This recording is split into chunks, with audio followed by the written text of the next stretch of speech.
Hey, that's just me again, doing the thing with videos, the talkie without a script. So, no, I really don't know what I'm doing right now, so just bear with me. It's definitely been kind of a roller coaster the last few days, and I don't see myself as being through the worst of it yet. So, I guess I kind of gotta do a little more of that talk therapy I was trying to do yesterday. Um, yeah, so yeah, it's like I've had so little go in my favor since I got my name change finalized at work, and we started to make changes with the establishments that I have an ongoing relationship with. I mean, so yeah, work has just been an absolute shit show for the last few weeks, and I don't know it may be in part because of the ineptitude of our mold techs. I mean, when they actually are present, I'm sure they probably do what they can to keep the machines running, but it's it's bad. I mean, the result of that is I have to spend 12 hours listening to these recurring, repeating alarms, and correct me if I have the wrong term here, but it it does trigger an auditory distress with me. But when you have to listen to a loud noise for an extended period of time, and it just wears down. It just wears you down to the point that it's not causing you physical pain, but it's it takes such a toll on your mental state that you just you just can't deal with it anymore. I mean that's been me for the last 2 or 3 nights of work, because I keep having to listen to these alarms, these machines, just screeching out these. I don't even know how many decibels they are, but you can hear the alarms ringing from one end of the plant to the other. And when those things are going off right in your ear, yeah, that shit will it'll grate on your sanity after a while. And you come to find out that one of those problem machines last night was running with a key part that's probably broken, which was the cause of all the alarms. I promise I won't go into too much work, blah blah blah, on this, but this one was kind of a fun one though. See, part of the injection molding process is you got this barrel, that heats the plastic up to about anywhere from like 350 to 600 degrees typically. So you got the barrel here, and then here you got the tip, you know, where everything gets pushed through, and the tip has it's a nozzle tip, and sometimes those things wear down, they break, and sometimes they break hardcore. And what my night lead found when he started messing around with that barrel and the nozzle tip was the nozzle tip was broken. There was a piece of it broke off and was obstructing the exit. So basically, you wound up with what would be a rock in the middle of a stream. So everything has to go around it left and right. And well, when you have an opening that's about the size of um, not even a pen, it's about half that size, half the size of one of those like big pens in circumference. Yeah, it's not very big. It's not going to give you a whole lot of room for error. Not much of a margin for error there. So anyway, he found that, and yeah. So now we get to have the maintenance guys tear the entire thing apart to look inside and see if there's additional damage to the internals. So we'll see what happens when I come back tonight, if they get that fixed or not. I'm hoping they don't, because that machine runs a lot of shit that I'd rather not deal with. Anyway, that's enough work. Yeah, it was a shitty night last night, and I'm totally over that place right now. I don't know how long that's gonna last, but yeah. So there was something else that really took my night from here. Just cratered it. And that was when I tried to buy a couple of energy drinks from the kiosk that they have at the plant, and my credit card got declined. Okay, $5 charge, and it got declined. So try it again, decline again. Try a third time, decline a third time. So what the fuck? Take out my brand new bank issued debit card. Scan that, no problem. First try, it's all good. So, I'm puzzled by this, and when I get back inside, have 2 minutes to breathe, log into my bank account, and scroll down to my credit card information, and it says, current liabilities, it was like $691, whatever. That's pretty standard for where my balance is at the end of each month. And but it shocked the hell out of me when it said available credit $0.00. So trigger massive confusion and shock. So I excused myself to a secluded area and placed a call to card member services. Wind up talking to the call center employee, and she tells me that my account had been closed. Okay, I never authorized the closure of the account. She says she can give me no further information, and I will have the decision explained in a letter, which was sent out yesterday. So now that leaves me in this situation where I have so much shit tied into that card that I now have to go back and one by one remember what I have attached to that card and change it over.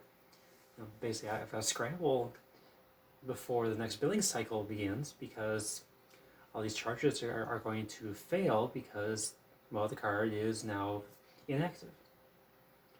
So we're talking about my Amazon account, my internet provider, my Spotify. I got a subscription cosmetic service I use. So I have to update with them. And unfortunately, I got a little time because they just charged like last week on that. But yeah, my water bill is tied to that card. So I've got to start compiling a list of all the merchants and services that are tied to this card, and switch everything over to my debit card. Which, really, I hate doing that because I don't like an entity like them having direct access to my bank account. And that was my only credit card. So yeah, I'm a little freaked out by this because now suddenly, I've lost a critical, you know, part of my financial health, if you will. I mean, I use a credit card, rather liberally each month, pay it off in full at the end each time. That card's actually earned me more money than it's cost me because I never have interest payments. If I get that 1% cash back, whatever. So yeah, cool. So yeah, I'm like really freaked out over this, and when the customer service rep says she can't tell me anything more, that's a definite what the fuck moment.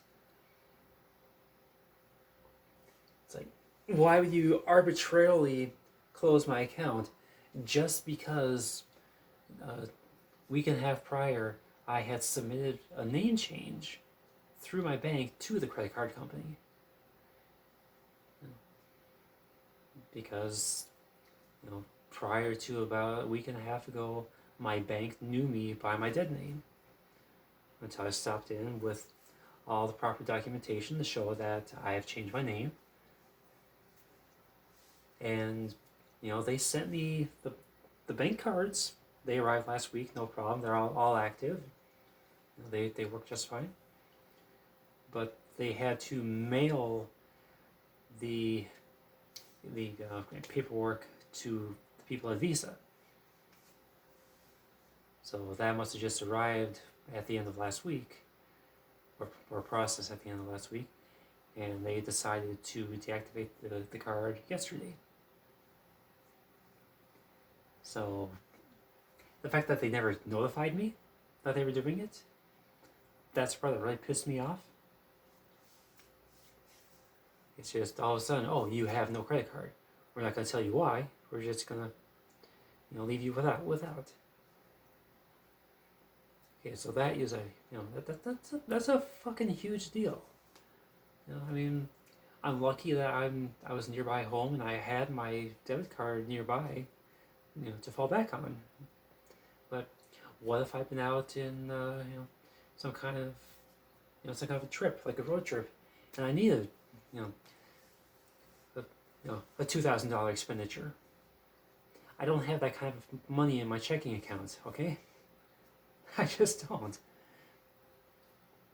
Meanwhile, I've got I had a nearly $10,000 credit line on that card, so yeah, I saw that as a bit of security.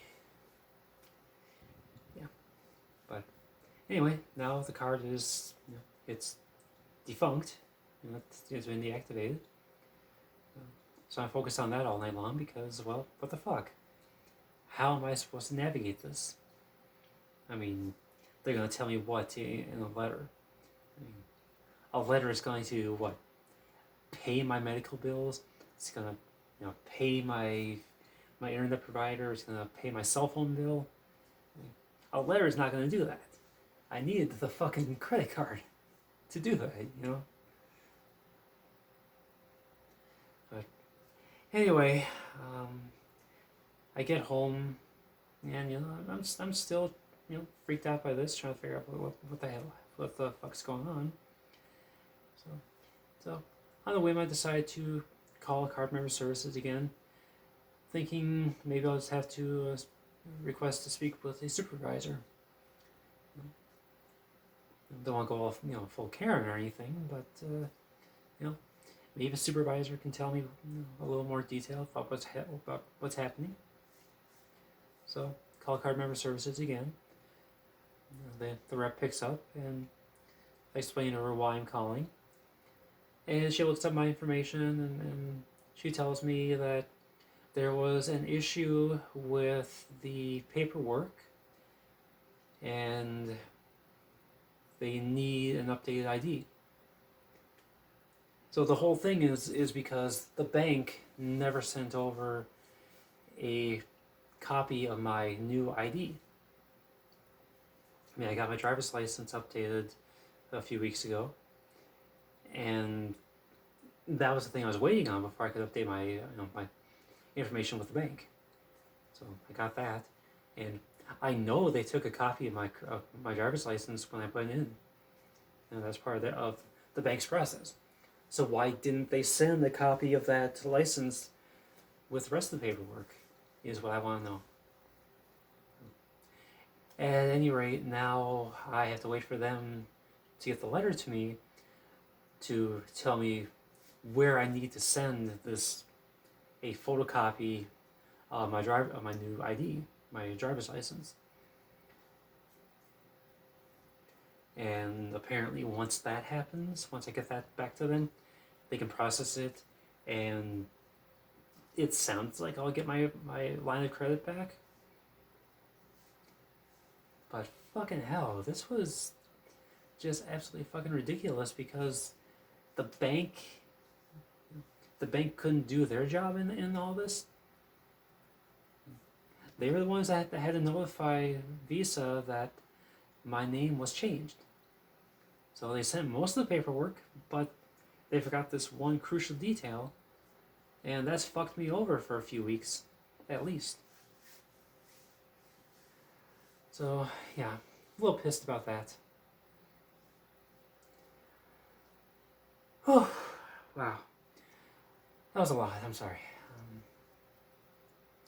But yeah, I'm just, just a little moody from that, if you will. But it might have a fine ending after all. I don't know. But yeah, that's been the big thing on my mind. Between that and just the ongoing shitfest at work, I've been a nervous wreck the last few days. My depression kicking up into high gear yesterday and the day before, and basically all of last week, and even last night because of this. I was done. I'm still not doing great, but at least I feel like I can function for a little while.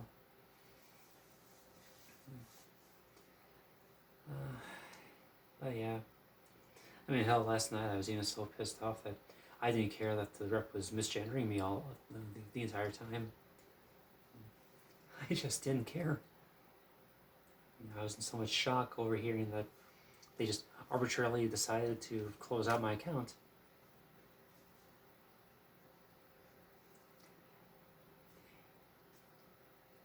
And when she understood that I understood what happened to the account, the way that she just ended the call by saying, "Oh, I hope you have a great night," after telling me that I had no fucking credit card.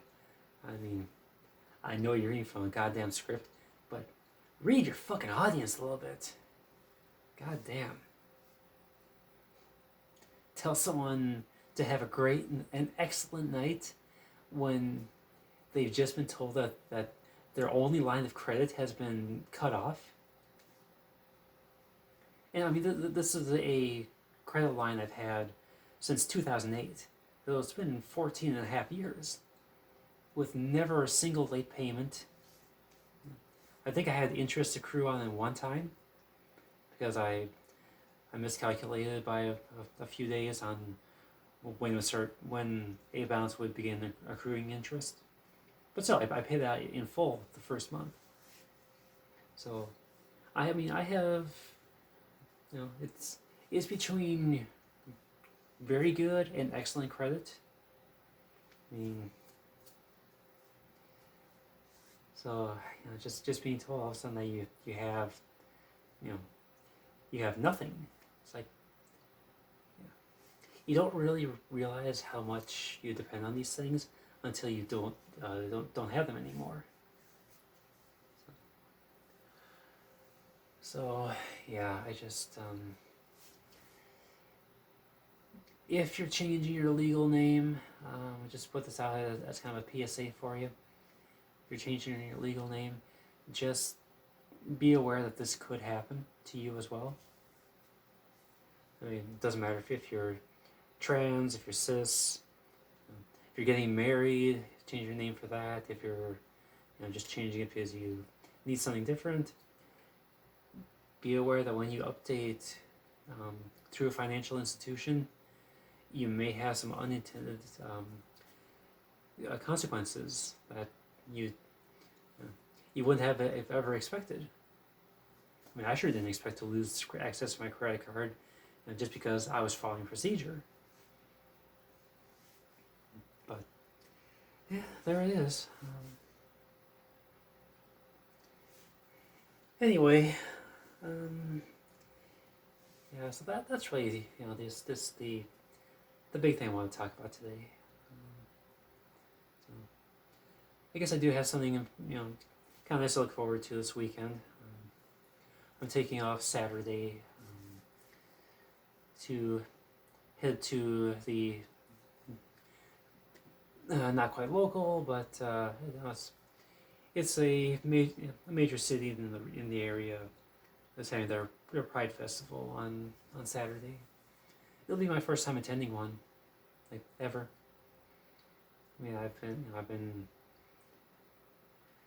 I guess you could say I've been intimidated by the prospect of going for the last few years, but I don't know. I mean, the fact that I'm out and living as myself full time now, I feel like I'd be kind of a hypocrite if I didn't go out to at least one. Show the world, who I really am for once, and calm my nerves, if you will, because I even though I'm out and about like this every day, even the days when I have the facial stubble that builds up, but I can't really shake the apprehension I feel when I go out, because in my mind I still don't pass. I mean, no matter how I look at myself in the mirror, I never feel like I pass. Like, I always see the more masculine traits that I still carry.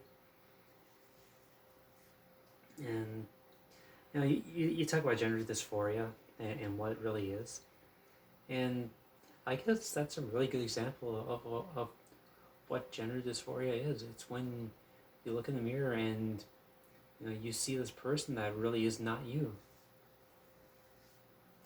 I mean, I could be wrong. I could be getting trolled by a lot of people, when they say that I look completely cis female. A lot of people say that they would not have clocked me if I hadn't mentioned being trans. But I have a hard time seeing it for myself. But they will still assure me that I pass. Actually, I guess I even pulled one over on my new supervisor, the cell lead. The one that acted like he was doing me a giant favor by not writing me up yesterday, despite the fact that I was following procedure. But anyway, but yeah. So the night supervisor, she was talking with him in one of his first days on as the cell lead, and she tells me that during the course of their conversation, she accidentally dead named me. And when she corrected herself and used my current name, my actual name now, I guess he just kind of had one of those, oh, like shocked moments, like that I was some guy named Matt. I guess I had him. I guess he had me pegged as just a regular woman, like I didn't come across it as trans at all, even though we spoke. We spoke face to face for not for very long, but he was close enough that if he had bad breath or I had bad breath, we'd smell it. But yeah, I mean, I get validation like that from time to time, and it does help a lot. But there are still the lingering doubts that I'm just being fed these affirmations to make me feel better. It's my curse, really. But anyway, I know it's getting to be well after 9, probably 9:30 by now.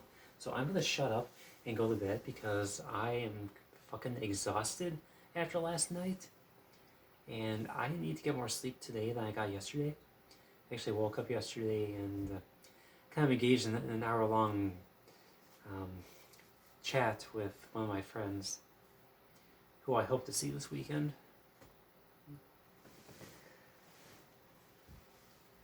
I mean, I'm hoping to, but the way things go with me is I'll make plans with certain people and they then never follow through.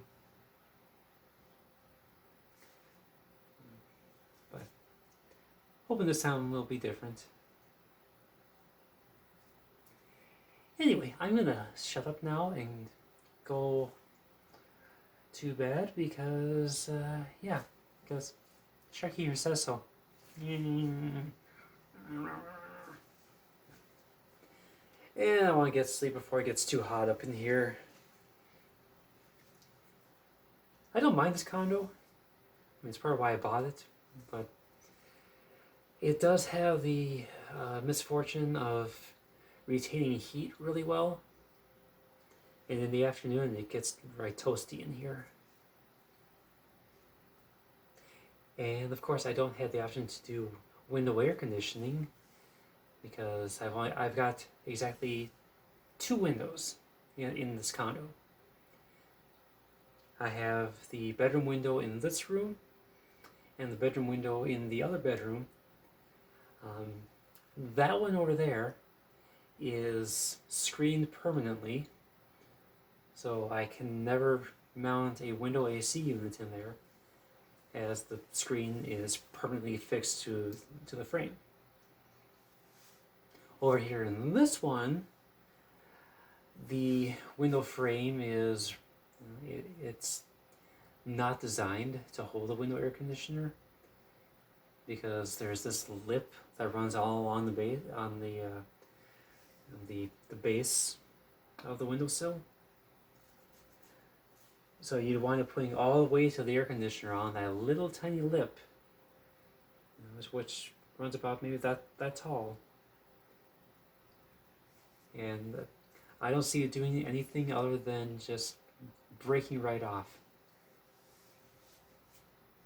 which would be problematic come winter because I think that does at least partially work to keep the cold air out. So, yeah.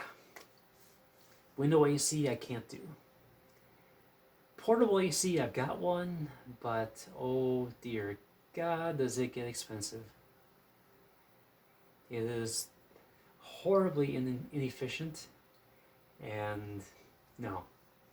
I use it only in the most dire of emergencies,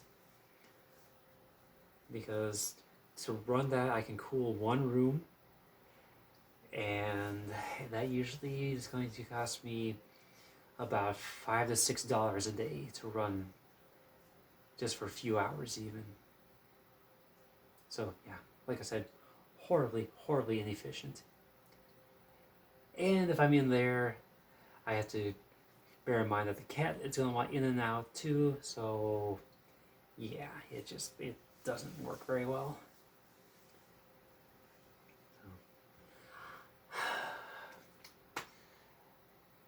My alternative is I buy a lot of fans. But anyway, that was a tangent I did not mean to go on. I will shut up now and go to bed. And hope you all have yourselves a really good day. And we'll talk to you later.